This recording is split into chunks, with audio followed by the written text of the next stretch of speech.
ingin banyak kerja, pengangguran nol, swasta banyak duit, UKM banyak duit, swasta banyak proyek, pembangunan, pasar, semua swasta. Negara hanya jadi pengatur, wasit, dan regulator, cuma ngurusi luar negeri, mempermudah swasta, bandar pemerintahan tinggal 50% dari yang lalu-lalu, kementerian tidak 40, mungkin hanya 17, pasar BUMN yang 5.000 triliun rupiah dibagi buat rakyat 250 juta, bukan hanya buat 250.000 pegawai BUMN dan terutama direksi BUMN. Pilih platform pengelola negaranya seperti Mardigu Nation ala Republikan, pro swasta, pro life, pro lingkungan, anti batubara, anti perusak lingkungan, anti tambang dikelola asing. Di Indonesia ada KKN, kolusi, korupsi, nepotisme. Sengaja nepotismenya penekanan hurufnya dibesarkan biar mengingatkan kalau hal ini sedang terjadi sekarang walaupun pada cuek. Di Amerika ada K satu lagi yaitu KKKN. Apa K satu lagi itu? Yaitu konspirasi. Kita ingat ketika tahun 2016 Hillary menang suara popular vote hingga lebih 2 juta suara. Namun electoral college vote Trump yang menang. Elit Amerika maunya Trump pada saat itu. Dan di tahun 2020 ini ada K1 lagi yang bermain di mana konspirasi terjadi di tingkat tinggi. Trump kalah di elit vote, bukan elit Amerika saja, ditambah elit global. Maunya bukan Trump. Titik. Di saat akhir Trump menerbitkan executive order kepada pihak militer Pentagon, lalu sekeluarga Trump mengasingkan diri ke Texas, tidak ada di Washington. Malam sebelum inaugurasinya Biden, Chris Miller, pemegang mandat, berdiskusi ketat dengan Biden untuk peralihan kekuasaan dengan banyak pesan yang akhirnya disepakati. Maka dilantiklah Biden dengan damai. Ada beberapa persyaratan militer dengan Super Smart Insurrection Act-nya sebagai bahan negosiasi yang disetujui, yaitu anggaran militer 4 tahun ke depan $3 triliun atau 3.000 billion dolar. Tetap perang dengan Tiongkok dalam superpower competition. Trump tidak ada tuntutan hukum dan pengembalian semua bisnis Trump yang dijegal banyak pemerintah daerah. Semua akhirnya ketemu komprominya dan tidak ada dar der dor. Lalu kita tahu Partai Demokrat yang pro aborsi, pro LGBT, pro transgender, pro imigran membongkar semua proteksi Trump yang anti imigrasi, anti minoritas nakal, anti Tiongkok, anti LGBT dan sangat white supremacy menjadi multicolor. Sekarang Amerika kembali ke masa bebas, sangat berwarna seperti masa hippies, hang loose, semua ini seru memang bernegara mereka itu. Amerika punya 2 sistem gaya pemerintahan namun tetap satu tujuan, world domination. Demokrat lebih mirip sosialis, Republikan mirip kapitalis, namun tetap liberal. Sosialisnya bebas liberal, kapitalisnya liberal. Lambang patungnya saja sudah liberty.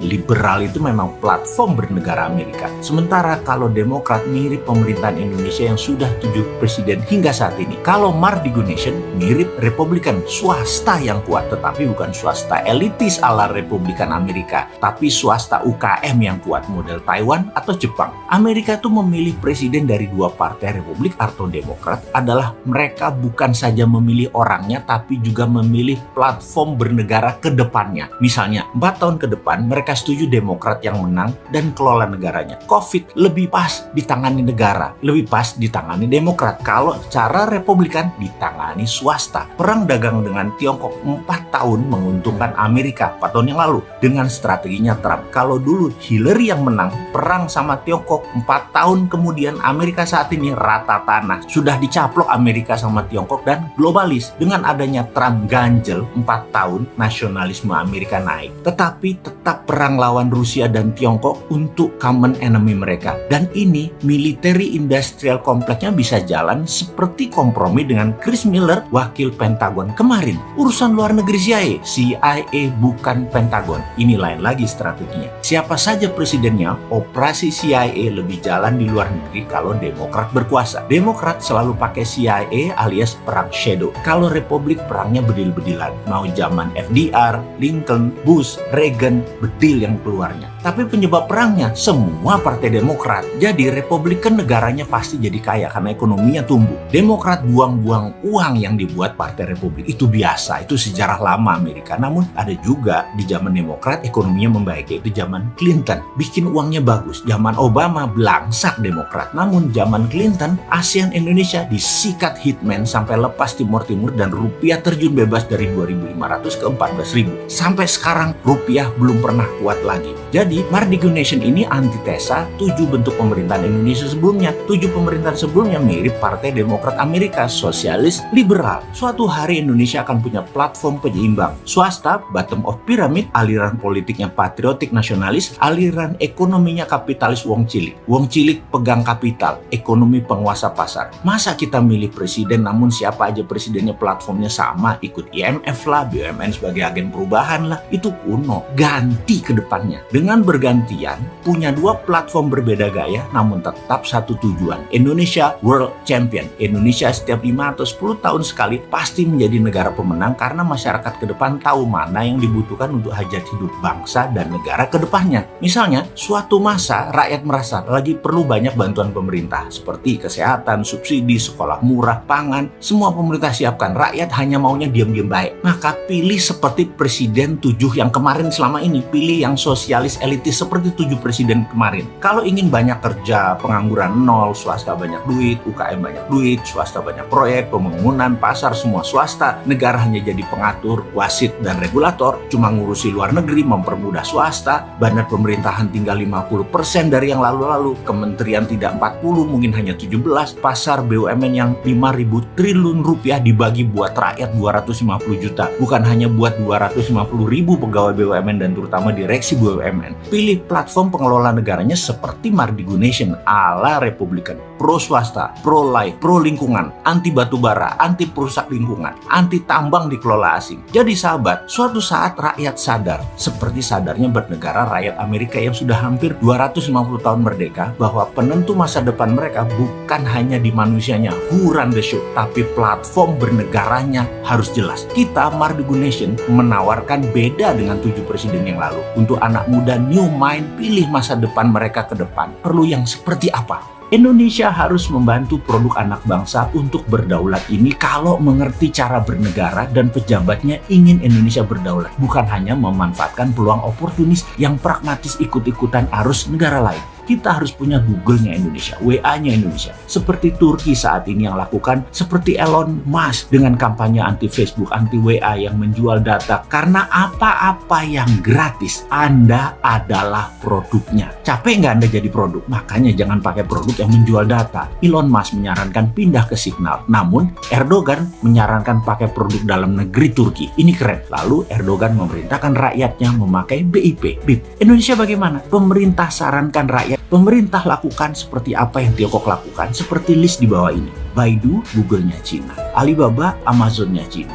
Didi Sucing, Uber-nya Cina. Baike, Wikipedia-nya Cina. Niche, Instagram-nya Cina. Weibo, Twitter-nya Cina. Renren, FB-nya Cina. WeChat, WA-nya Cina. Youku, YouTube-nya Cina. QQ adalah Gmail-nya Cina. Sahabat muda, melihat hal ini ke depan, mari kita bangun platform digital itu semua dan kali ini kita meminta pemerintah ikut turun tangan. Tiru apa yang Tiongkok lakukan untuk negaranya, yaitu protek kepentingan nasional. Setelah kita membangun ratusan platform tadi, maka pemerintah dengan gagah berani harus melakukan apa yang sebuah negara revolusioner berani lakukan. Seperti Tiongkok, seperti Turki. Uber tidak boleh masuk Cina sampai Didi Sucing menguasai lebih dari 70% pasar. Alibaba menguasai lebih dari 70% pasar. Baru Amazon boleh masuk. WeChat menguasai mungkin lebih dari 60%. WA baru boleh masuk. Weibo menguasai 60%. Baru Twitter boleh masuk. Itu nasionalis namanya. Pejabat kalau berani begini, itu baru namanya patriotis. Walaupun nantinya perusahaan tadi walaupun mayoritas, pemerintah Tiongkok masuk ke dalamnya, tapi tidak apa-apa.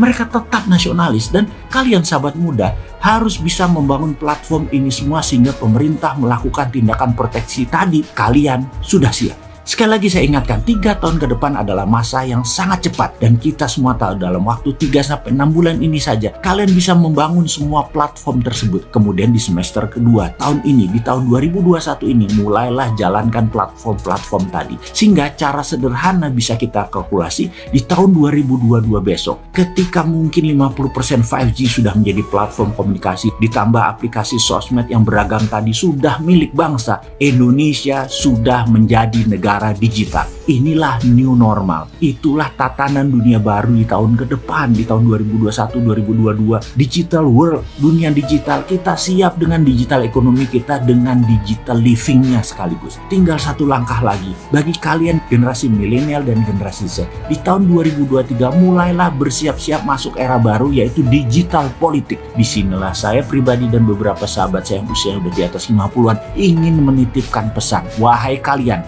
ambil alih dengan elegan semua hal digital mulai saat ini hingga seterusnya. Pastikan pemimpin bangsa ini ke depan usianya muda, dan di tahun 2024 nanti adalah mereka yang new mind, yang mendukung kedaulatan digital nasional.